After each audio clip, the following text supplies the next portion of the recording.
Hey everyone, welcome back to Neighbors in the Network. I'm James Pinedo, your host. Today I'm joined by a very special guest, Bret Kittredge of the Georgia Public Policy Foundation. He's the Director of Marketing Communications, and in the words of our great Meredith Turney, Bret is an excellent example of a professional with a growth mindset. He's always eager to learn from others and practice what he learns. He's a supportive peer who has helped so many of his colleagues across the network. Personally, Bret is also a loving husband, father with a beautiful brood of 4 boys who likes to play baseball and fish. Bret, Mark Cunningham, and I, this Meredith, keep on going, also almost started our own band after nailing a karaoke at annual meeting in 2018. One other little tidbit from Meredith: don't ever let Bret borrow your lawnmower because he almost lost a finger on his own, which, Bret, I'm so sorry to hear about that. Well, it was 2 fingers to be exact. So that's true. I won't stick my fingers on my right hand up. So maybe some people at annual meeting will have seen them, but yeah. So that's a good introduction. Meredith, everything Meredith said is true. She's a good person, someone I know we're going to talk about various things in the next couple minutes, but really the first person I met in the network, and someone that was 8 years ago, someone who's been just helpful the entire time, and someone that I'm fortunate and know I wouldn't be where I am without. She's a treasure. I love working with Meredith. And yeah, I was so fascinated by that introduction she gave me for you. So I will definitely not let you borrow my lawnmower, and I'm going to be scared to use my own lawnmower now that I know. But in any case, thank you for joining us, Bret. Thank you so Yeah. much. Thank you. And my oldest son is 10, so him and I have a son who's 8, and they cut the grass now, so I'm off that responsibility. I am so So it's excited to get to that point. Our kids are too young. I can't. Every time I go out yeah, with a lawnmower, I'm like, "Hey, kid, yeah. one of these days it's going to be you going out." Yep. They like, it's the type of thing where they sort of follow you at first, and then it's like, well, they like it when they can actually do it, right? It's like they always want to do what you're doing when they're 3 or 4 and not able to do things. Like, when you're bigger, will you still like this? And some of the stuff, the answer is yes. So that's always a good thing. Things to look forward to in the parenthood steps, I guess. I do look forward to it. I'm glad. So, Bret, tell me a little bit about you. How did you come to this place where you're in a leadership position? Sure. I sort of grew up kind of, it wasn't necessarily an intentionally sheltered life, but it was just real innocent. It was right before social media. I remember Facebook my sophomore year at Ole Miss coming on. So it was sort of like our social media at the time was AIM, like AOL Instant Messenger, and like your away message was your tweet. And so it's just things like that. And it was just, I don't know if that's what made it seem more innocent, or if it's just your childhood, how you look back at things. But it wasn't really till I got to Ole Miss to where I started to get interested really in politics. Not necessarily, I don't think I knew a whole lot about policy at the time, but I mean, I was uh, I was in journalism, got a journalism degree that I knew I would never use after having to sit through board of supervisor meetings and report on them, or city council or whatever, things like that. That is standard for a weekly newspaper or whatever, even some dailies. And so I was like, this isn't it. But didn't feel like I wanted to try to start again. And I was like, I'll try to make it work. At the same time, I started a Mississippi political blog, which would sort of help me in the future, if you will. And then Ole Miss is also where I met my wife. So lots of good memories that kind of shaped my future. Wow. So, what was that like? Starting something like that seems incredibly challenging. Yeah, I mean, and this was like oh 06, oh 07. Blogs were kind of I mean, there was like Blogspot was a thing and WordPress. Right. And Yeah. I guess I was kind of in like to say like the Mississippi capital where, I was involved with for this time until moving to Atlanta last year. Um, it's kind of a small town, so people know what's going on. And I remember I had this blog, and like a candidate for Secretary of State reached out to me, like for a state office. But I mean, it's one of the 8 statewide offices. Like, hey, I'd like to do an interview with you. And it's like, okay, I mean, this is kind of cool. And then he did that. So another Secretary of State candidate who wound up winning did one. And it's just like, this is kind of neat. But never really thought like, okay, this could be my life, and didn't really know what that meant. I mean, truthfully, the blog was basically a Republican blog, as sort of what I was and what it was. And as weird as it might seem at the time, I mean, Mississippi's legislature was controlled by Democrats until 2011. So Wow. it's, a weird thing to think about. But that's sort of where I was. And so, but I was just doing this on the side.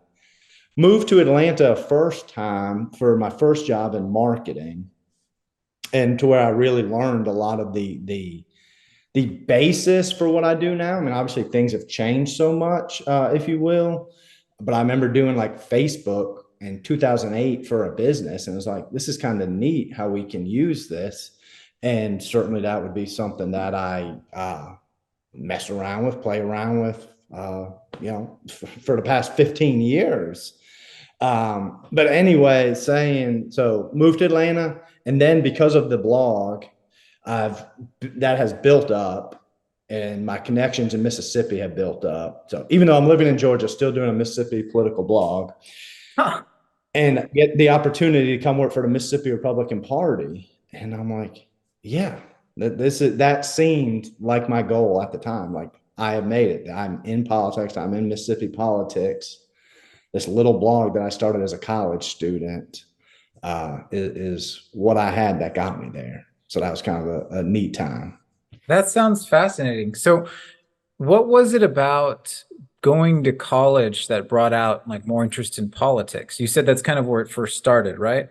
Yeah, I mean, I don't necessarily know if it was college that did it. I mean, looking back on it, to say like the O'Reilly factor or Hannity were big influences. I think that was part of my journalism. So even though I had no interest in being on TV, back then, I don't know what J schools do now, but it was print or broadcast, right? Those were your 2 paths. And I did print because I liked writing. I liked writing for the school newspaper, like about national stories. Didn't care, right? Like I mentioned, about city council or board of supervisors. Um, so, I mean, I guess it was just sort of those outside things. I don't know if the 2004 election really, I mean, it was an interesting election, but it wasn't like anything. It's funny how boring it seems compared to what we get now, which Yeah. maybe for the better. But, I think you have more opportunities to get involved politically in college if you want to follow them. I mean, Ole Miss and sort of my surroundings there were sort of a welcome fit for someone who's conservative. Even if professors weren't necessarily, so that was kind of interesting.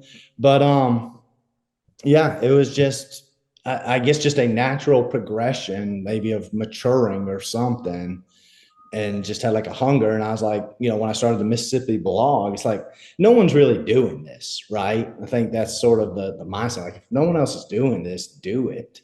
And obviously it was something that had been received, right? It's like, if you do Right. something that a million other people are doing, it's very tough to break into that market. When the market's zero, it's much easier. Well, you also got to do something right, and you did. It sounds Yes, like. yes, and yeah, and it has to be that. Yeah, it has to be someone besides you is interested in that market. But Hmm. yeah, so that was sort of how it worked. I was back in Mississippi, working for the Mississippi Republican Party at the time. Okay, so you've graduated college, then you went to work in marketing, got some good experience there. Then you're back working with this Republican Party. So take me from that Mhm. point to where you are now. Yeah, lots of just pass along the way. Did that then. I think a lot of people use that like there's no one, you don't work at a state party forever. And so the goal is to move up and move up with a politician who's moving up. So somebody who, because you're probably not going to just walk into the governor's office, maybe at the end of his or her term. But for the most part, his people are people who are with him when he was lieutenant governor or treasurer or whatever. Um, and so, and I remember talking with two people, the insurance commissioner and the state auditor, for my next position. And the insurance commissioner was like, look, I'm not going anywhere. And he's running for reelection this year. That was 12 years ago or whatever. He's like, I'm just going to be insurance commissioner forever. And the other option was the state auditor who was interested in running for an upcoming US Senate seat that never actually came open. And so, but I was in his office, was at his office thinking he was going to run for something like that or a higher statewide position than state auditor. And, that would sort of be my springboard, right? My path up the ladder, if you will. And in some ways, it was clear that that wasn't happening, but also some of okay, what am I doing here? I think the auditor's office, I actually think that the work they do is meaningful, but it kind of reminded me of, instead of covering the board of supervisors for the local weekly gazette, I was now sending that newspaper, here is your audit from your local county.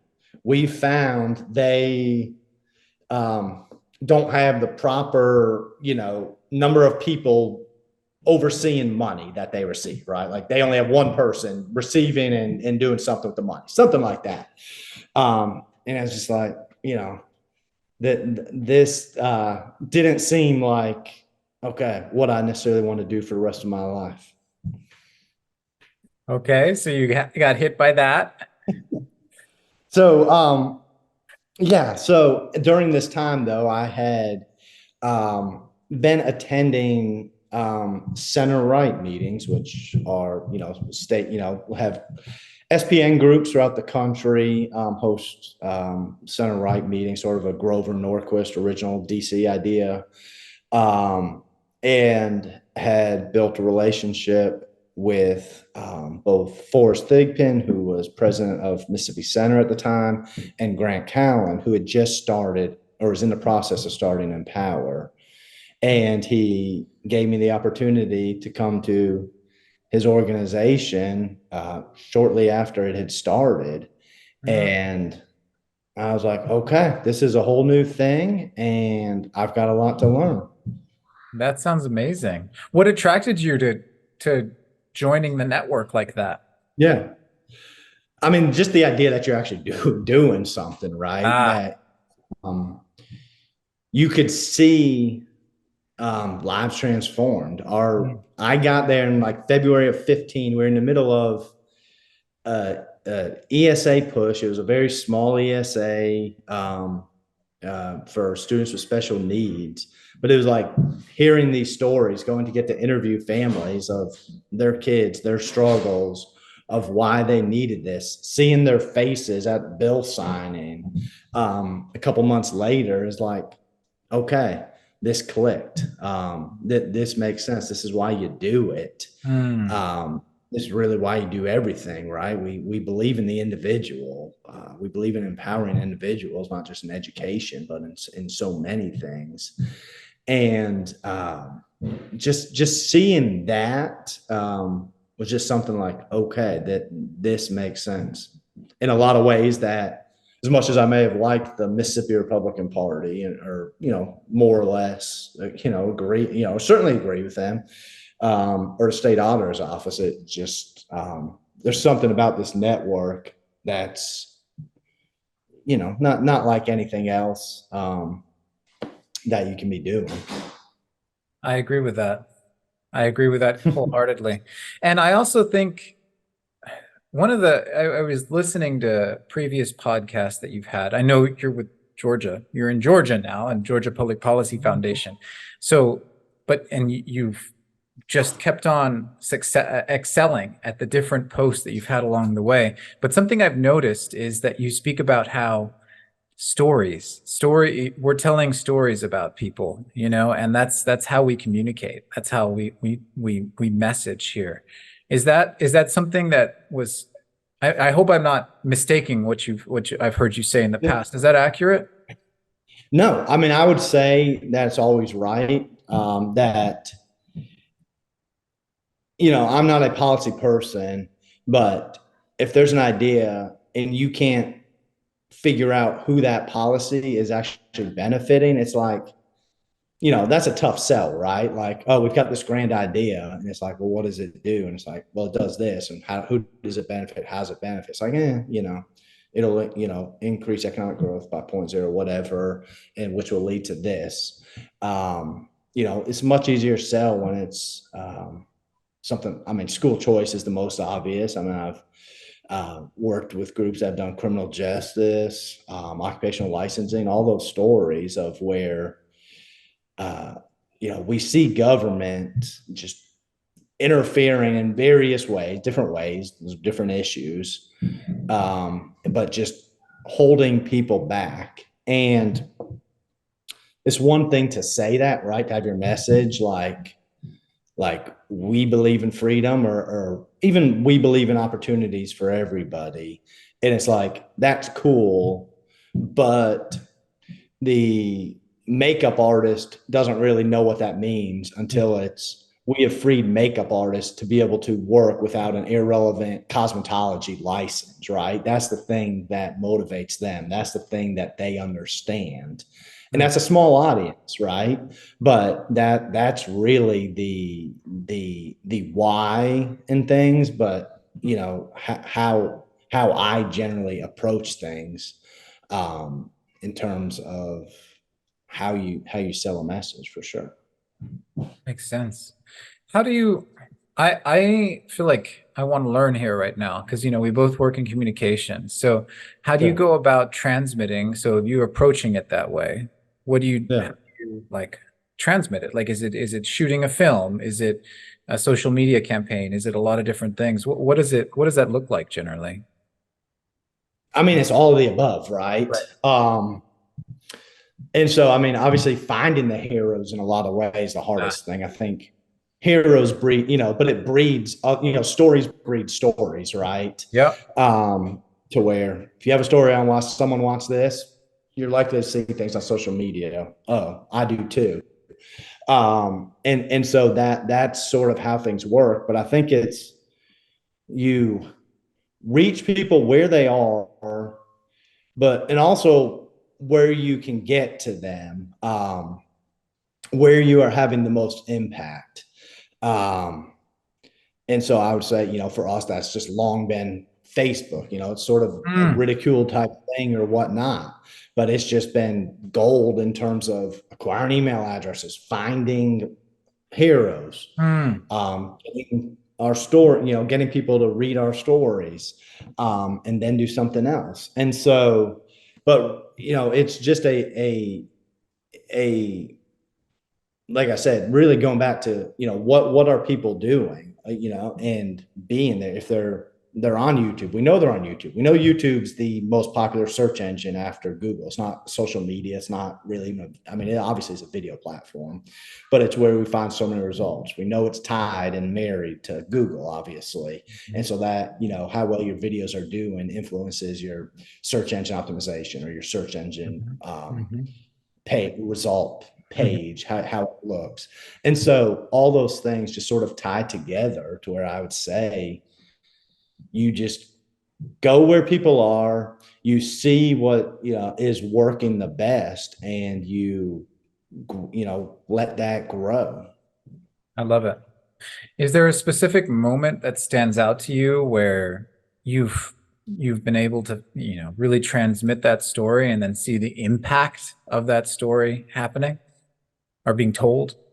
Yeah, yeah. I will share a story. So it's not like um some of our cool, like we've had some criminal justice stories, like when I was with Empower, we worked on a parole reform bill.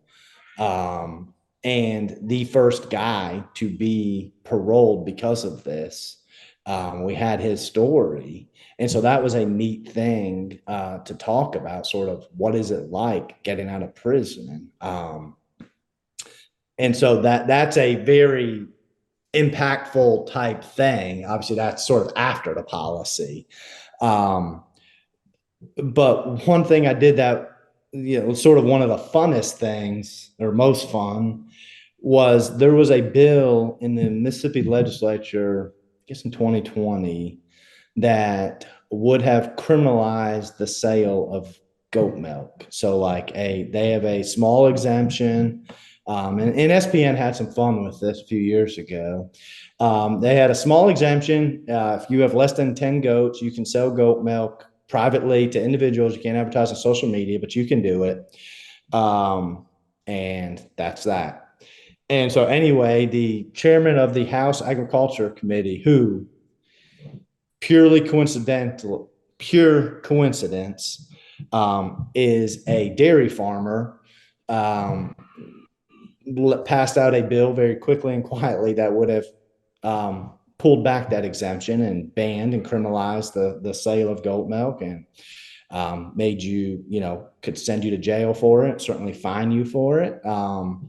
And so it's just like, I think maybe this opened my eyes in a lot of ways, not just towards what I think about government or, letting government just do whatever they want, but in terms of reaching people, that I was like, because instantly all we did was a blog post, we used to do good bill, bad bill, and wrote about why this was a bad bill, that it restricts your freedoms, that is a consumer choice thing, and shared it, and it just took off. It took off organically.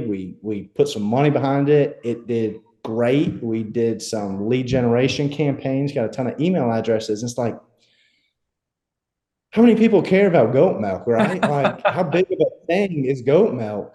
And in the end, it's not really, but it's like, okay, you've got these people. So we were talking about stories, or real stories, rather than just government's taking away your freedom. But it's like, look at this, stupid thing government's trying to do. And it just resonated in ways that we wouldn't have imagined. I had a lady stop by our office like on a Friday, and she's like, "Hey, we have goats. We've sold goat milk in the past. I don't know if they still were, whatever." And so I'm like, "Okay." And she's like, "Well, what can I do?" And I was like, "Well, do you have any milk? Or can you bring some milk and we can do a video?" And she's like, "Okay." And so she comes to the office maybe that Monday or Tuesday with freshly, fresh goat milk in mason jars or large glass bottles.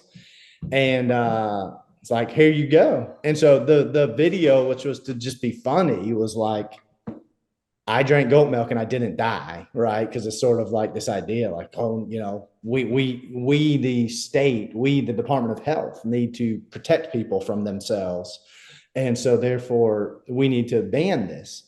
And so it did very well. I guess it would like to say I am some marketing guru or something, but it's funny the things that go well and the things that don't necessarily all the time. And like I said, I mean, this wasn't goat milk or raw cow's milk, or food freedom was never a major issue of ours, other than the fact that we believe in freedom, right? Individual freedom, freedom for entrepreneurs, freedom for consumers.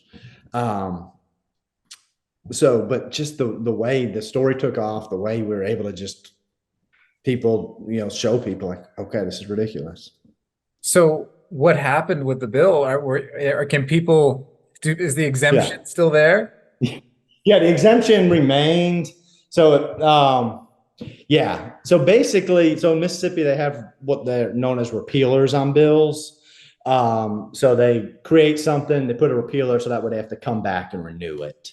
Um, and so that was on this exemption. And so the bill actually had to pass in another form from another committee or maybe even from the Senate. But yes, goat milk remained legal and remains legal as far as I know in the state of Mississippi. That's amazing. Congratulations. And thank you for sharing that. Yeah. That's So gotta be the title of this episode now, Save the Goat Milk. yeah. So like I said, I mean, at the end of the day, that's not the biggest thing, but I think it speaks to stories, speaks to resonating with people, and also just how we need to take our ideas on such small Yeah. scales to speak to people to where they are. And so I think that was a good lesson from I that. love it. That's a great lesson. What about on the other side? What about something where you had to learn a hard lesson with maybe a challenge or a failure? And how'd you overcome that? Sure. Um, I would say really, I guess I think of a couple things. I think one, by virtue of having this network, you see what other people are doing. Hmm. And lots of times it's like, okay, we can do this or we should do this. And it's like, maybe we shouldn't. Maybe we don't have the capacity to do that. Maybe we don't need to do 10 things or 100 small things, not necessarily poorly, but at a very small scale, and focus on two or three things that we can do very well.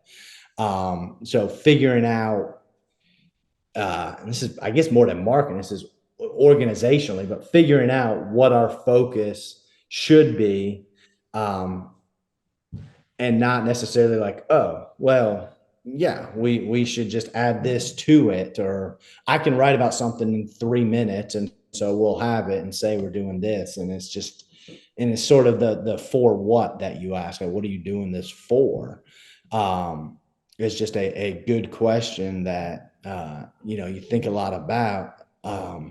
One of the things that goes along with that is, like, we talked about social media a lot, and I look at analytics every day, right, and see how things are doing. Anybody can spend a lot of money on Facebook or whatever it is and get big numbers. And it's sort of that for what. So what are we trying to do? Mhm. It's not the word vanity sort of gets thrown around easily. And I would say there's things that I'm doing that I used to consider vanity that I don't think are anymore. Hmm. If you have a purpose and a reason for what you're doing, but it's like, okay, we spent $50,000 on Facebook or YouTube or Google ads this year. What can we explain? Okay, that got us X number of emails. That got us X number of emails to lawmakers or calls to lawmakers, which then helped pass this bill, which then helped change these lives. And it's like, if you can't do that, if it is just, we've grown our reach from X to Y or whatever, and then the story sort of ends there, it's like you're missing something. Hmm. That and, makes and it's like just easy to do, and it's just real tempting. It's real tempting to be like, I can see all these likes, and I do that, and sometimes I think it's a good thing for us, but there's more than that. And so really knowing what your goals are in that regard, is a challenge, is something that I've, in the past, just been like here when I need to be over here, like fully understanding what I'm trying to do. So I sort of knew how to do it, but it wasn't like what I'm getting at, what I'm trying to get at. And so I think getting to that point, is a challenge, but where you need to be for sure. that makes complete sense. I'm gonna immediately take that into how I go about my day to day. So tell me, have you found that there's like a particular inspiration or set of inspiration that keep you going in your path? Sure. I mean, I think big picture is people, right? It's your belief in the individual that um, nobody, people aren't who they were. People's past is not their present or their future. It doesn't have to be. That people who've made mistakes can be given second chances. That um, and just this idea that we need to trust in individuals. Hmm. This year, the Georgia legislature was debating a school choice bill, and one of the House Democrats sort of said out loud what I think a lot of Democrats or school choice opponents think, and she's like, how do you expect these single moms or how do you expect these parents to be able to choose schools for their kids? Like they can't do that. But it's essentially saying, parents aren't smart enough to do this. That's why instead let's send them to the failing government schools. Um, and so, it's just sort of that sentiment. And then I think about the bill died in the Georgia House, not because of Democrats from Atlanta. It died because of 15 or 16 rural Republicans from, parts way outside of Atlanta who I don't know if they didn't believe in parents, but they certainly didn't want, Friday Night Lights to be impacted. They didn't want people to have the choice to, go to a different school. They, didn't want it. That's sort of what they knew, what they know, right? If there's lots of towns in this state and in states throughout the country where businesses are named after the high school football team, right? You have lots of Bulldog, Exxon, or whatever, and so that's just ingrained in the life and the culture, and that's a good thing. That's a cool thing, but that's not the only thing.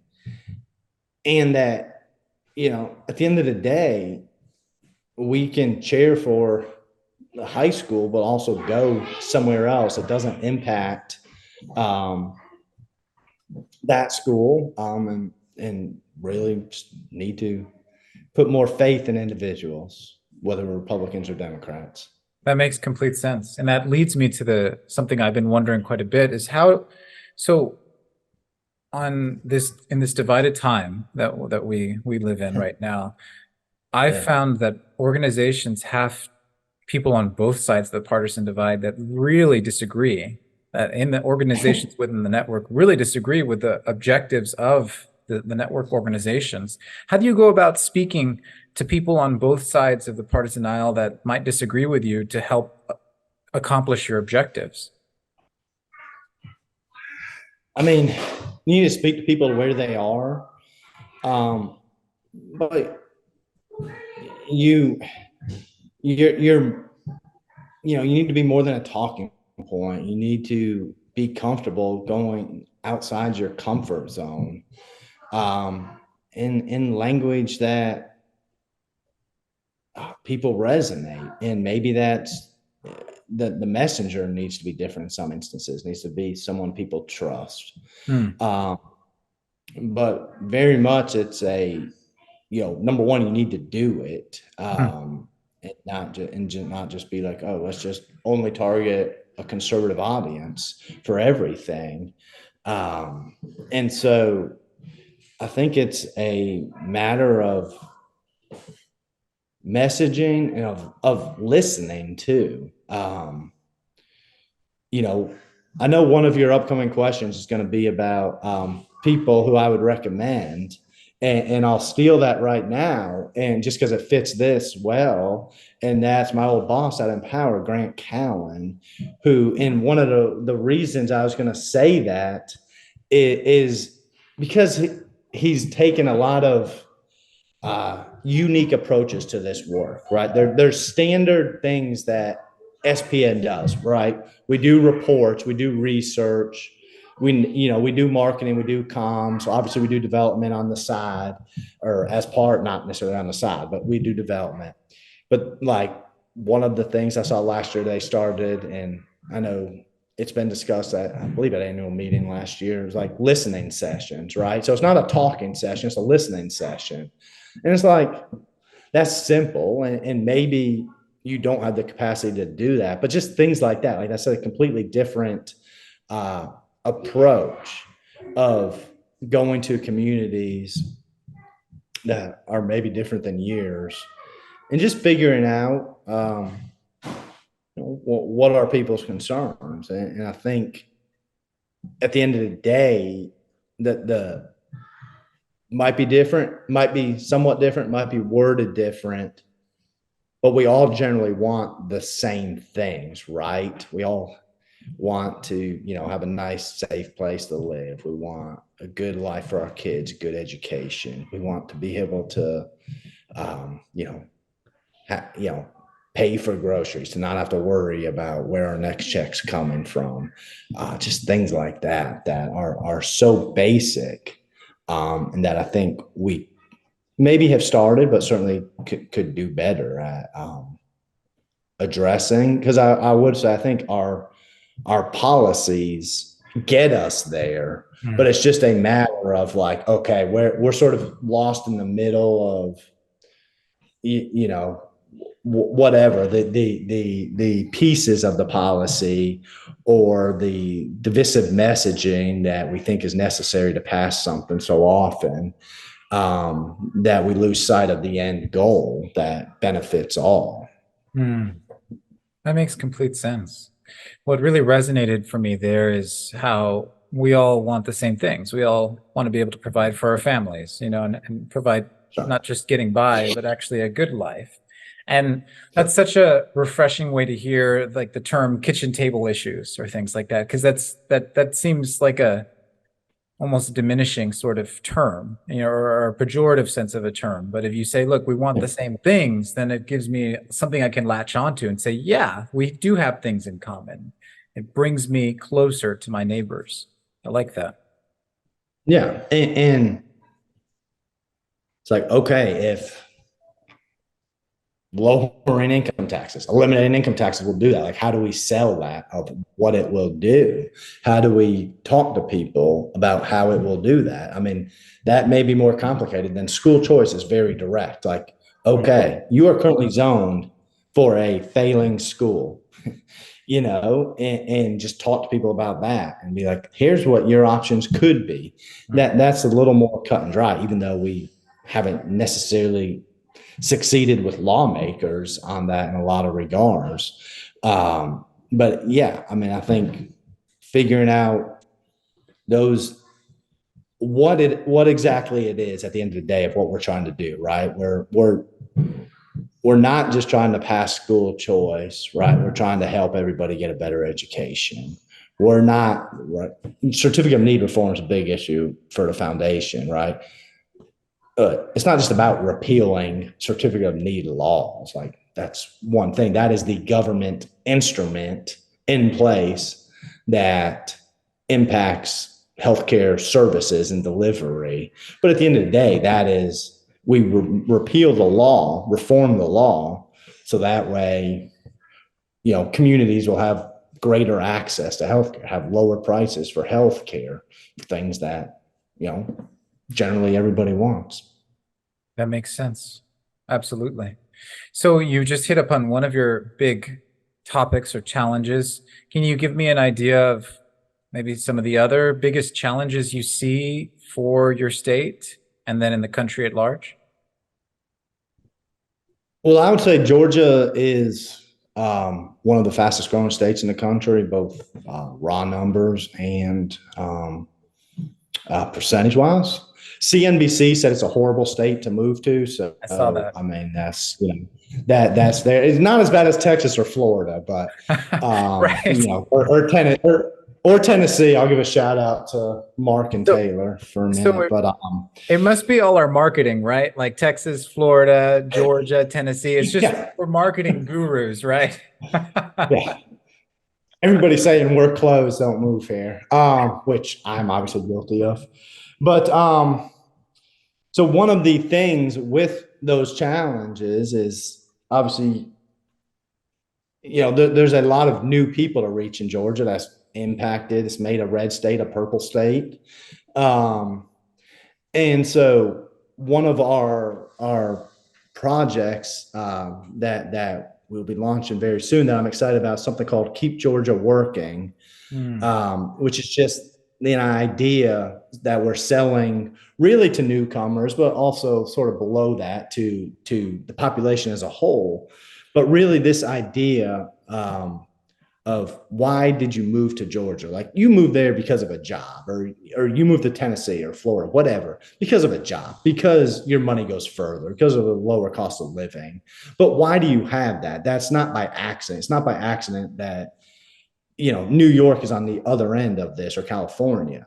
That is, you know, because of policies that have been put in place. So these policies in Georgia that we want to preserve. So in some ways, it's funny that we're sort of talking about preserving policy when generally all we do is try to change policy.